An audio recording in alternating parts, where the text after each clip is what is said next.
It seems God is a realist when it comes to humanity. The power of sin is deeply entrenched in human hearts. Even when God rebooted the creation through a flood, it did not cure the human heart of its ancestral sin. God knew violence would reappear because of sin's strong grip. God therefore issued a warning.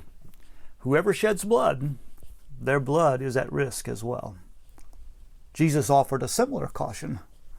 Whoever lives by the sword will die by the sword.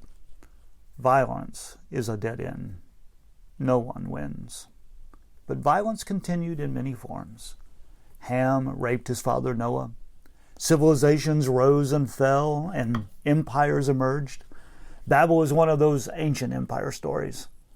The people decided to build a monumental city with a monumental tower reaching to the heavens in order to establish their reputation. The tower is no military lookout. It is a ziggurat. Many still exist in modern Iraq. They began to appear no earlier than the 4th millennium before Christ and were continuously built into the 1st millennium before Christ. The great city of Babylon, Babel's namesake, featured a massive ziggurat dedicated to the god Marduk. These structures were religious sanctuaries. They were temples for the gods where earth touched the heavens.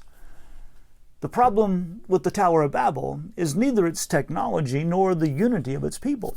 Rather, they erected a new sanctuary for the gods, gathered themselves around that sanctuary, and divested themselves of the divine mission to fill the earth. They replaced Eden with a ziggurat. Babel stays put, builds an empire, and stokes its own ego. They committed idolatry, and God therefore ended their cohesive civilization. Humanity hit rock bottom. They reversed the divine mission to serve their own interest.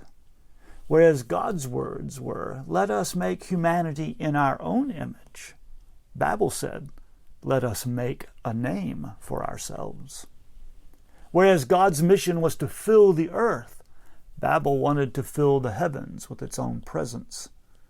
Humanity moved from violence to overt idolatry, from destroying fellow imagers with the sword to substituting themselves for God. They progressed in their depravity. Sin did its work, and humanity tumbled further east of Eden until it hit its nadir. We all live east of Eden. Death reigns over us, and sin lurks in our hearts. Violence continuously erupts, empires still rule the earth, and idolatry is pervasive. In some sense, we are still tumbling, as violence and idolatry are perpetually invigorated by the power of sin in our lives. We stumbled out of Eden and tumbled from anger to violence, and then from violence to idolatry. We find ourselves mired in the muck of our own moral chaos, despite God's persistent presence, coaxing, and mercy. Due to God's mercy, however, hope is not lost. God's mission is still in play, and we create art and literature as well as new technologies, build cities, marry, bear children, domesticate animals, grow crops, and spread across the globe.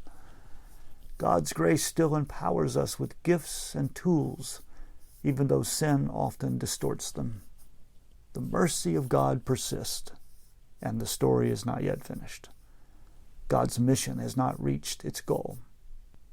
By God's grace, the creation will realize its full potential. Humanity will flourish, and the glory of God will fill the earth. That is the rest of the story, and it has only just begun.